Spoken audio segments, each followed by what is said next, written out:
Hi friends, ನಮಸ್ತೆ ಎಲ್ಲರಿಗೂ. ನನ್ನ ಹೆಸರು ಅಶ್ವಿನಿ. ನಾನು ಇವತ್ತು ಮಾಡ್ತಿರೋ ರೆಸಿಪಿ ಬಂದು ಅಕ್ಕಿ ರೊಟ್ಟಿ. ದೋಸೆ ಚಪಾತಿ ತಿಂದು ಬೇಜಾರಾಗಿದ್ದರೆ ಈ ಥರ ಒಮ್ಮೆ ಟ್ರೈ ಮಾಡಿ, ಚೆನ್ನಾಗಿರುತ್ತೆ. ಮತ್ತು ಇನ್ನು ನನ್ನ ಚಾನಲ್ಗೆ ಯಾರು ಸಬ್ಸ್ಕ್ರೈಬ್ ಮಾಡ್ಕೊಂಡಿಲ್ವೋ ಪ್ಲೀಸ್ ಸಬ್ಸ್ಕ್ರೈಬ್ ಮಾಡ್ಕೊಳ್ಳಿ. ಹಾಗೆ ಪಕ್ಕದಲ್ಲಿರುವ ಬೆಲ್ ಐಕಾನ್ ಬಟನನ್ನು ಪ್ರೆಸ್ ಮಾಡಿ. ಈ ವಿಡಿಯೋ ಇಷ್ಟವಾದಲ್ಲಿ ಫ್ರೆಂಡ್ಸ್ ಆ್ಯಂಡ್ ಫ್ಯಾಮಿಲಿಗೆ ಶೇರ್ ಮಾಡಿ.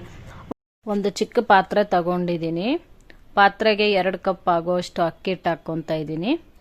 ಅಕ್ಕಿ ಹಿಟ್ಟು ಹಾಕ್ಕೊಂಡು 2 ಗಡ್ಡೆ ಆಗೋಷ್ಟು ಆನಿಯನ್ ಕಟ್ ಮಾಡಿ ಇಟ್ಕೊಂಡಿದ್ದೆ, ಅದು 1 ಕಪ್ ಆಗಿದೆ, ಅದು ಹಾಕ್ಕೊತಾ ಇದ್ದೀನಿ. ಮತ್ತು ಕೊತ್ತಂಬರಿ ಸೊಪ್ಪು ಚಿಕ್ಕದಾಗಿ ಕಟ್ ಮಾಡಿ ಇಟ್ಕೊಂಡು ಅದು ಹಾಕ್ತಾ ಇದ್ದೀನಿ. ಕ್ಯಾರೆಟ್ ತುರಿ ಹಾಕ್ಕೊತಾ ಇದ್ದೀನಿ. ಮತ್ತು ಕರಿಬೇವಿನ ಸೊಪ್ಪು ಅಷ್ಟೇ ಚಿಕ್ಕದಾಗಿ ಕಟ್ ಮಾಡಿ ಇಟ್ಕೊಂಡು ಅದು ಹಾಕ್ಕೊತಾ ಇದ್ದೀನಿ. ಹಸಿ ಮೆಣಸಿನಕಾಯಿ ಚಿಕ್ಕದಾಗಿ ಕಟ್ ಮಾಡ್ಕೊತಾ ಇದ್ದೀನಿ, ಅದು ಹಾಕ್ಕೊಂಡಿದ್ದೀನಿ. ನಿಮ್ಗೆ ಏನಾದರೂ ಹಸಿ ಮೆಣಸಿನಕಾಯಿ ಬೇಡ ಅನ್ಸಿದ್ರೆ ಖಾರದ ಪುಡಿ ಆದರೂ ಹಾಕ್ಕೋಬಹುದು, ಅದು ಚೆನ್ನಾಗಿರುತ್ತೆ. ಮತ್ತು ಬೆಳ್ಳುಳ್ಳಿ ಜಜ್ಜಿ ಇಟ್ಕೊಂಡು ಹಾಕ್ಕೊತಾ ಇದ್ದೀನಿ. ಮತ್ತು ಜೀರಿಗೆ 1 ಟೇಬಲ್ ಸ್ಪೂನು, ನಮ್ಗೆ ರುಚಿಗೆ ತಕ್ಕಷ್ಟು ಉಪ್ಪು ಹಾಕ್ಕೊಂಡು ಚೆನ್ನಾಗಿ ಮಿಕ್ಸ್ ಮಾಡ್ಕೋಬೇಕು. ನೀರು ಹಾಕ್ಕೊಂತಾನೆ ಮಿಕ್ಸ್ ಮಾಡಿ, ಚೆನ್ನಾಗಿರುತ್ತೆ. ಅವಾಗ ಒಂದು 5 ರಿಂದ 10 ನಿಮಿಷ ನೆನಿಲಿಕ್ಕೆ ಬಿಡಿ, ಯಾಕಂದರೆ ಅಕ್ಕಿ ಹಿಟ್ಟಲ್ವಾ, ಅದಕ್ಕೆ ನೆನೆದ್ರೆ ಚೆನ್ನಾಗಿರುತ್ತೆ, ಕ್ರಿಸ್ಪಿ ಥರ ಬರುತ್ತೆ ಅಂತ. ಇಲ್ಲಾಂದರೆ ತುಂಬ ಗಟ್ಟಿ ಆಗೋಗುತ್ತೆ.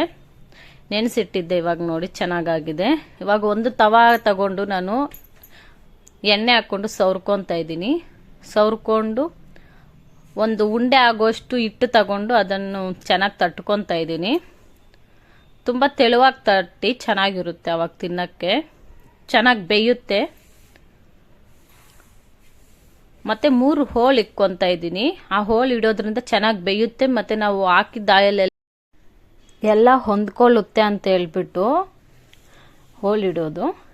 ಇವಾಗ ಪ್ಲೇಟ್ ಮುಚ್ಚುತ್ತಾ ಇದ್ದೀನಿ. ಮುಚ್ಕೊಂಡು ಒಂದು ಬೇಯೋ ತನಕ ಸ್ವಲ್ಪ ತೀರಿ, ಮತ್ತೆ ತೆಗೆದು ರಿವರ್ಸ್ ಮಾಡ್ಕೊಳ್ಳಿ. ಆಯಿಲ್ ಹಾಕ್ಕೊಂಡು ರಿವರ್ಸ್ ಮಾಡಿಕೊಂಡು ಸರ್ವ್ ಮಾಡ್ಕೊಳ್ಳಿ, ಚೆನ್ನಾಗಿರುತ್ತೆ. ನಾನು ಕಾಂಬಿನೇಷನ್ ಆಗಿ ಟೊಮೊಟೊ ಚಟ್ನಿ ಮಾಡಿದ್ದೆ, ಅದು ಹಾಕ್ಕೊತಾ ಇದ್ದೀನಿ ತಿನ್ನಕ್ಕೆ. ಚೆನ್ನಾಗಿರುತ್ತೆ. ನೀವು ಒಮ್ಮೆ ಟ್ರೈ ಮಾಡಿ ನೋಡಿ, ಕಾಮೆಂಟ್ ಮಾಡಿ. Thank you.